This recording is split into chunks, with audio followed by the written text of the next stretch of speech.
তো হ্যালো বন্ধুরা, আজকের ভিডিওটার মেন উদ্দেশ্য হলো এক ভাই কমেন্ট করেছে লাইভ ভিডিওতে যে ওয়াচ টাইম পাওয়া যায়, লাইভ ভিডিওতে ওয়াচ টাইম পাওয়া যায় কি পাওয়া যায় না সেটা কমেন্ট করেছিল। তো দেখতেই পাচ্ছ আমি ইউটিউব স্টুডিওতে চলে এসেছি, তোমাদেরকে আজকে প্রুভ করে দেবো লাইভ ভিডিও করে ওয়াচ টাইম পাওয়া যায় কি পাওয়া যায় না। তো দেখতেই পাচ্ছ পাবলিক ভিউ 110 ঘন্টা হয়েছে মাত্র। তো দেখতে থাকো তোমরা ভিডিওটা। এই দেখো আমি চলে আসলাম কন্টেন্টে।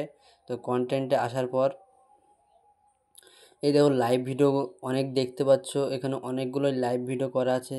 কোনোটায় 63টা ভিউজ, কোনোটায় 61টা ভিউজ, কিন্তু ওয়াচ টাইম যাচ্ছে কোথায়, ওয়াচ টাইম কোথায় যাচ্ছে? তো তোমাদেরকে আজকে লাইভ প্রুফ দেখিয়ে দেবো যে লাইভ ভিডিওতে ওয়াচ টাইম কীভাবে নেওয়া হয় বা ধরা হয়।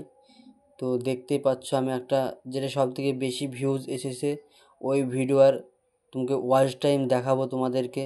তো দেখতেই পাচ্ছ 9টা ভিউজ, মানে তোমরা দেখতে পাচ্ছ 9টা ভিউজ ওয়াচ টাইম আসেনি, মানে তোমরা যে লাইভ ভিডিও করার সময় যে ভিউজ যাচ্ছে সেই ভিউজ দেখে তোমার ইউটিউব ওয়াচ টাইম দেবে না।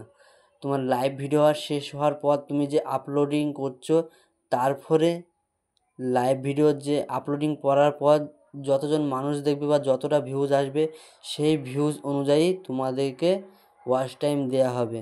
সুতরাং তোমরা যখন লাইভ ভিডিও করছো তখনকার ওয়াচ টাইম বা তখনকার ভিউজ ধরে ওয়াচ টাইম দেবে না।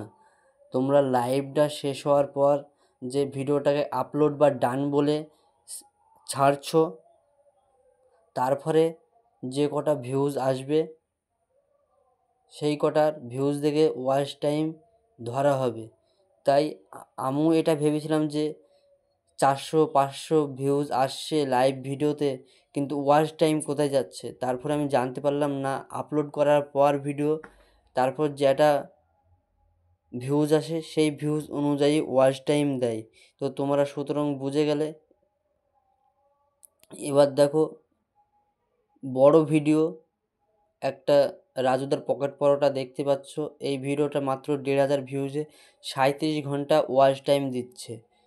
এটা লং ভিডিওতে 37 ঘন্টা ওয়াচ টাইম দিয়েছে, রিচ 14,000 আছে, ভিউজ 1,500 তোমাদেরকে বলেই দিলাম। তো 37 ঘন্টায় এই ভিডিওটাই ওয়াচ টাইম দিয়েছে 1,500 ভিউজে।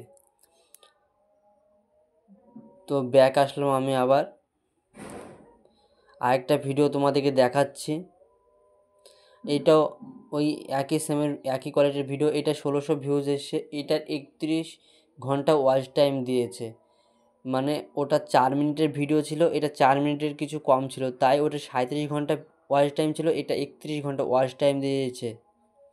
এরপর দেখাবো তোমাদেরকে শর্টে কোনো ওয়াচ টাইমে নেই যে পাবলিক ওয়াচ টাইম ওখানে ধরা হবে যে 4,000 ঘন্টা পূরণ করতে হবে। এখানে শর্ট ভিডিওর কোনো ভ্যালুই নেই, যেটা সত্যি কথা। এটা শর্ট ভিডিওটা তোমার চ্যানেলকে গ্রো করতে সাহায্য করবে, সাবস্ক্রাইব বাড়াতে সাহায্য করবে, কিন্তু ওয়াচ টাইম আর এটা হলো টোটাল ওয়াচ টাইম, মানে শর্ট বড় মিলিয়ে এটা 28 দিনকার 2,457 ঘন্টা, 28 দিনকার 90 দিনকার ওয়াচ টাইম হলো 3,586 ঘন্টা। তো তোমরা দেখতেই পাচ্ছ, তোমাদেরকে বারবার বলছি যে লং ভিডিওর ওয়াচ টাইম ধরা হয়, শর্ট ভিডিওর ওয়াচ টাইম ধরা হয় না। এখানে আমার লং ভিডিও দেখতেই পাচ্ছ 3,000 ঘন্টার মধ্যে 110 ঘন্টা মাত্র হয়েছে। তাই তোমরা সবাই লং ভিডিও করো। আর লাইভ ভিডিও তোমাদেরকে তো বলেই দিলাম, লাইভ ভিডিওর পর আপলোড করার পর যে ভিউজ আছে সেই ভিউজ দেখে ওয়াচ টাইম দেয়। সুতরাং আমাদেরকে লাইভও করো, কিন্তু লং ভিডিও করতে হবে।